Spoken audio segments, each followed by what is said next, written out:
Yankees fans are all set to hit the 7 train out to Citi Field on Tuesday to kick off the Subway Series. So let's get you guys all caught up with all the news coming out of the Bronx with Dan Martin, one of our Yankees beat writers for the New York Post. Dan, you guys, first and foremost, you guys have been killing the coverage on the Bombers this year. So shout out to you guys and the rest of our beat writers for that. And thank you for coming on. Let's start with the news on how the Yankees acquired infielder J.D. Davis from the A's on Sunday. Dan, this team needs pitching help. So why J.D. Davis? Brandon, good to be here. J.D. Davis was available. They do need pitching help. They've got a month until the trading deadline to get it, and they will get some, whether it's in the rotation or certainly in the bullpen, because they've got a lot of holes there, as you mentioned.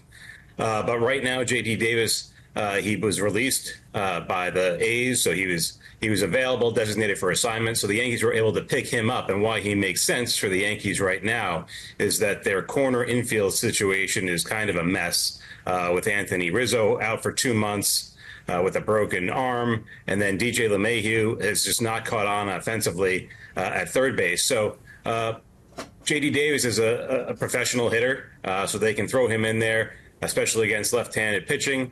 And hope that he can kind of get going at the plate. But, LeMahieu's really struggled offensively. They've gotten some production so far from rookie Ben Rice at first base, but he's still learning the position. So they need some veteran presence there, some experience. And even if it's only for a little while, maybe until Rizzo gets back. But like I said, even when Rizzo was healthy, he was really struggling. So they're just kind of trying to figure out how to get some more production out of this infield, because the outfield of Judge and Soto and those guys have really carried the offense so far this season, but they need more from the infield.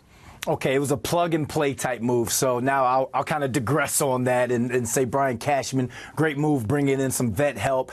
This team has been hit with some significant injuries over the last couple of weeks. Giancarlo Stanton and Anthony Rizzo, like you mentioned, out for weeks. The middle of this lineup has taken a serious hit. So who has to step up, not only this series, but just going forward? Well, look, I mean, they've relied so much on Judge and Soto and Anthony Volpe in the top three of the lineup that's masked a lot of the issues that have been going on. They still need to get more out of Gleyber Torres. I don't know whether that's going to happen or not, but he's been kind of a hole at second base. Catching is what it is. But really, just more consistency up and down the lineup. Look, they're in first place. Everything is going to be fine. But right now, the holes that have been there for much of the season weren't that obvious when Judge was going crazy and Soto was going crazy. But eventually they catch up to you. So they just need to get more balance out of that lineup. And they'll make some moves over the next month to create more of that balance. But for right now, Gleyber Torres is one guy to look at. And look, if J.D. Davis is in there, that's more length, because some of these rookies, Oswaldo Cabrera hasn't really lived up to expectations so far. So they need to just become less reliant on Soto and Judge. Winning masks everything, and like you said, if they could get some help outside of Judge and Soto, this team will be right back to where they were at the beginning of the season when they had all the juice. And speaking of getting that juice back, do you say there's pressure on the Yankees to win this series, to get that juice and that momentum back? I'd say there's some, just because of the narrative surrounding them right now. They've lost, I think, 4 out of 5 of their last series. To take away some of the shine of the first 2 months of the season when, as Aaron Boone said, pretty much everything went right. And realistically, that wasn't going to continue the whole season. So they were going to hit a run like this. But now the spotlight is on this series at Citi Field, the next 2 games.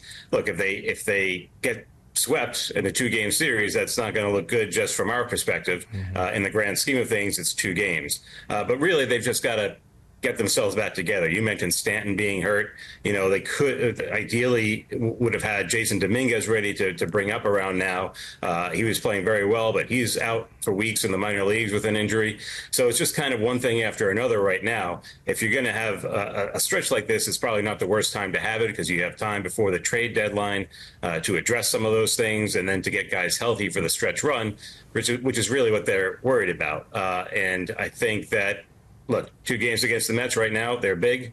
But the Yankees have their eyes on much bigger things than 2 games at Citi Field.